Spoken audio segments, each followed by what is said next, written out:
This kind of thing doesn't happen in Europe, and it might well catch them out. Here we go, so they're actually stealing the golems to start with, which is going to be double there. So Zillion bomb going on towards Jax just to get that extra damage straight on there. And he's just going to back away. So they're actually going to completely steal the jungle, complete invasion. It's going to put Nocturne in a bad state. He's still waiting for the blue to spawn. There we go. So they're in the traditional method that you'd get, say, even in just a solo queue, standard jungle path. Meanwhile, they've taken the red and they're just leaving. They've taken the golems, the red. They may even go for the wraiths. They're going to pick any wraiths up on the way back. No, they're not. Hotshot's just going to run straight towards the top there. Hotshot using, is that Pax Jax he's got? I think it is. Yeah. Which, unfortunately, us Europeans can't get. Unless we, I actually asked the questions like, unless we cheat. Can we get Pax Jax in Europe? You know, it's a long way to go to get a skin. I mean, they normally cost about $5, but to spend like a $500-600 quid flight at cheapest is a long way to go just to get a skin. I've got to be honest. We may well see that soon.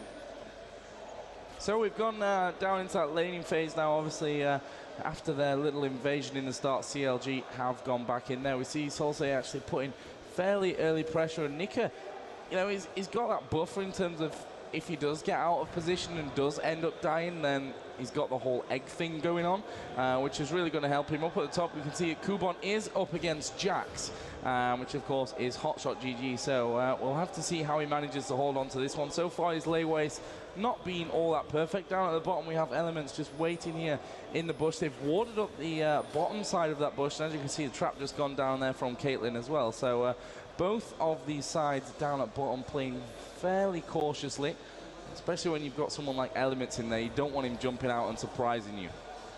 Yeah, so Hotshot's had a little trouble farming. It's kind of predictable. The early few levels, he will have this until he can really get a bit of health up, as it were, and start really moshing these. Oh, this is really bad in middle from Nika. He's actually come out there. He's burnt off his flash, and he's going to die from this bomb. He's going to get egged from the bomb, at least.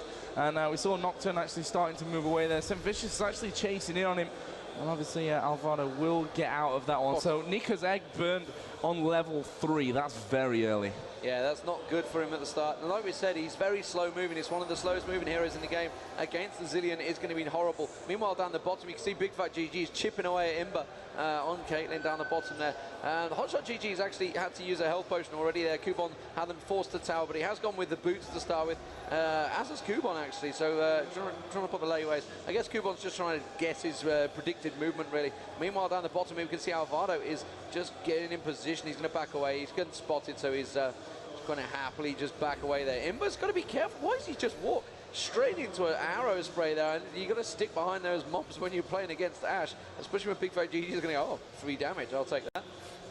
Yeah, I'm actually up at top. We're seeing Lee Sin starting to move, and this is bad news for Kubon if he doesn't realize quick enough. And actually, he is going to flash away. Missed there from Lee Sin, which will allow Kubon to escape back onto his turret, and that will be all safe up in that top area. Clairvoyance has just been dropped out. Where did that one go? I can actually check with. Yeah, okay, so we missed it there. We see actually a flash in, so we are seeing the pressure. Great headbutt there onto Imbu, who actually flashes himself away. Net goes down, which obviously propels him back in towards safety. Ismaro is a little bit slow on the heels there. And, well, it's still a nice move either way from Elements to push that fight that far and close enough to a kill. Yeah, I'm a little bit worried for Kubon up top, I've got to be honest. Hotshot's starting to farm quite happily. He's not really been hit by much of these layways, and it's not been doing a great deal. He's just got their boots, he's just dodging away from it. I think he's kind of expecting to predict it, and he's getting a lot of CS as well, as we said. So he's actually ahead of Kubon at the moment in that CS, and you can see he's already got the jumping straight in there. Gets a nice can strike. He just built up a can strike. The minions have just hit him, which is why he built up that can strike. Jumps straight in, immediately stuns him. Meanwhile, I can see Nocturne trying to get himself in a position, but Lee Sin's just kept him at bay there. But yeah, I think that's just going to happen over and over again. We're going to have to be really careful to watch that one. We've still not had the first blood, remember. It's going to be quick to spot it, because I think when it happens, it's going to happen very quickly. CLG are very good at roaming around the map once they get confident and comfortable, as it was. And you can see the blue just being passed over towards Zillion. And I guess we're going to have a similar to Nika. I'm not too sure, actually. Nocturne's gone. No, he hasn't even gone back and spawned it yet, though. It's because he started in a different position, of course. Yes, they were much slower. At least it's trying to get his position. Look at that. Bombs just keep going on towards Nika. Nika, we can't see. Actually, yes, we can. If I double-click, I think we can see them, whether he has... Come on, double-click, you stupid bird. Oh, it's not letting me see it. Anyway, but you can double-click and you can get the items. I just got to get used to this damn spec mode first. Hey, no damn spec mode. We've got it now. Yeah, it's good godlike spec mode. So, big stack of minions actually just powering away on this middle turret. And Nika obviously can't get too close in there to Solsay, otherwise he's going to end up taking a ton of damage. And there goes Solsay again, just sneaking one in. Obviously just boosting himself right out. Actually, both from FX just went back there. We've seen Caitlyn pick up boots plus the second Doran's Blade. And actually a Vision Ward picked up there. Yeah, up at the top, we are going to see Hotshot GG coming in from the side. Slowbar actually goes down, and Hotshot GG decides it's not worth pushing in any further than that one. Yeah, meanwhile in the mid, Solsay's just getting slowed there. He managed to get caught as well. And is he going to get the fear proc just by the tower? Yes, he will do, but it's not close enough. Managed to land the speed buff, so he's quite happy with that one. Solsay just backs away. Remember, he's obviously got his ulti. He can just protect himself from that one. Meanwhile, Carthus has been sent packing, and he's going to go by he looks like he's building up towards... Oh, and the arrow lands in the mid there. Nika manages to get the bomb. Will he get the rewind in time? He doesn't quite have the mana to do it. Oh, he's flashed in. Why did you just dive? Surely Alvaro's going to catch him. Could it be first blood? Salsa does not. Oh, the ulti from Carthus. Will he finish him off? It will do. And Frag Executors get the first blood. Kubon, nicely done there. And wow, Salsa's going to be feeling a little sheepish for that. You know, first game for his new team that he's stepping in for Jouster, and he gives first blood away. Yeah, and I'm not really sure what he was thinking there, to be honest. That was super ridiculously risky. Well, he flashed in to do the rewind, but just went, oh, I've not got the mana. Damn it. Probably should have looked at his mana bar before he went in for that one. Actually, we see their elements just moving down into that bottom bush. Did get the walk straight into the trap. And obviously, that Carthus now is starting to build up. As he hit level 6, that's where we got that first blood from. Hotshot GG is actually, is he going to start to push in here onto maybe just put a little bit of pressure down? No, not quite. They're going to continue to farm. So let's have a look at the CS then. 46 to 55. So Hotshot GG is actually slightly above there in that top lane. Down at the bottom, Caitlyn 62 to 49 of Ash. So that advantage is over with Frag Executors. And obviously FX do have that first blood. They are actually only about 300 goal in the lead, which obviously comes nicely from that one, as Lysian also comes in for a bit of a peek. And for me, Nika can just play defensive in this one. Farm up, play defensive. He doesn't need to be looking for those kills until he starts to get Nocturne into some great gank positions. Yeah, Kubon just being jumped on there, and you can see the damage it just does him. Just one single jump can knock him down. And at the moment, bottom tower is actually being pushed quite well by Caitlyn and Soraka. It's kind of expected. They are very good pushers. And, well, Big Fat GG's not panicking. He's just farming away quite happily. You know, the fact that Kubon got that first blood, it actually gave him blue buff, which is kind of backfired a little bit for Hotshot. However, Hotshot is not worried. You can tell by the fact that he's just bought a pickaxe to start with. He's not gone with any magic resist, didn't need the Mercury Treads, didn't bother with that. So he's just like, you know what, this guy's not really doing a great deal towards me. I'm just going to start building my damage. Possibly going for Ginsu's early on, or Hextech. I'm not too sure what he's going to build really early on for Hotshot. And to be honest, I'm not used to seeing Jack's top lane. Yeah, certainly not. It's not something that we see very often, especially not in Europe, actually, at least recently. Well, Millennium. Millennium did it as well. I mean, Jax is actually pretty damn strong at the minute, so it's not really that big of a surprise, but it's only recently that he's actually come a little bit more into play. We're actually seeing elements here just getting rid of that Vision Ward. Obviously, an expensive ward to be losing in that kind of position. There's Big Fat GG actually down at bottom, clearing out what was left that he could on those minions. And Kubon just trying to control this top lane a little bit more, try and have a bit more freedom over Hotshot GG.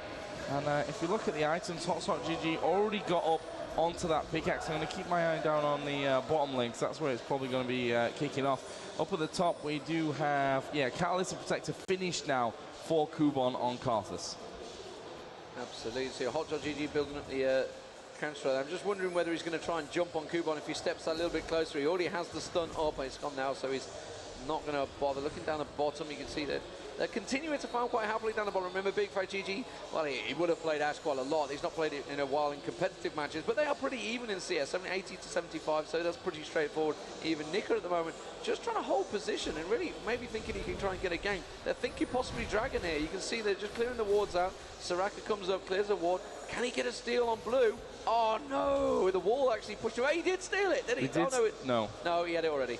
No. I think actually the wall just like pushed him out. Yeah, he should have gone straight in with the stun. And meanwhile down the bottom you can see Elements has actually not really roamed much. He's just stayed as the standard support. You can see St. Vicious is there. Oh, the arrow actually missed. Pulverize does land though. St. Vicious goes leaping in. I think Imber's going to get away with this. Meanwhile, you can see Big Fat GG now in trouble. Karthus also proccing his ulti. The fear stun lands. Will he manage to get Big Fat GG down in time? That's the question. The snipe going out. Elements blocks it nicely. Nika comes down, but I don't think it's going to be enough. Salsa's also come down to protect. We've got a 4-on-4 there, and immediately Cubon gone in towards mid, pushing on towards mid. Jax is having to clear out top. So we've got 4-man push down the bottom lane here. Frag Executors are playing very well. They are working well as a team. Big Fat GG's had to go back, had to heal up, and they're going to continue to put a bit more damage on this bottom one. But so far, they are looking strong.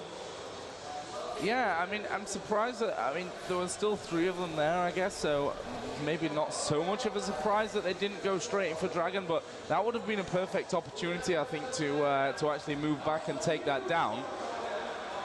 Bottom turret's gone. Here, yeah, this bottom turret is going straight down, to be honest. Frag Executors have done a great job, and they're going to pick up the first turret kill of the game. You see Salsa just bombing those minions away. Him and Big Fat GG looking to actually push this middle tower down. This is going to be the Dragon pickup surely for Frag Executors. Now they're going to make sure that CLG back away from this middle turret before they go in anywhere near that. The wards are actually down. There goes the Hawk shot from Big Fat GG. So they know that Frag Executors were over there. And we are going to see Caitlyn Imber go back here. Up at the top, we are getting pressure in. Kubon gets exhaust off onto Hotshot GG, and that will allow him to get back to the safety of his turret. But yeah, Hotshot GG now stepping up now. He's got that Bush Cutlass. He's doing a lot of damage. He's just had control of this lane, and he's, 96 to 95. CS-wise, he's pretty close. To be fair, Kubon's also got that kill. But unfortunately, I think he's going to lose his tower unless somebody reacts pretty quickly. You can see Nivea coming across the map now to try and head him off, but that's going to get a lot of damage. You can't let Jax just start beating on your tower like he is there. He's going to just dodge the way of the stun. And again, he's just chipped it down to 800 hit points. So that bottom tower, top tower, sorry, is going to get chipped down low. Imber, meanwhile, has returned to lane because they're continuing to push it. So it's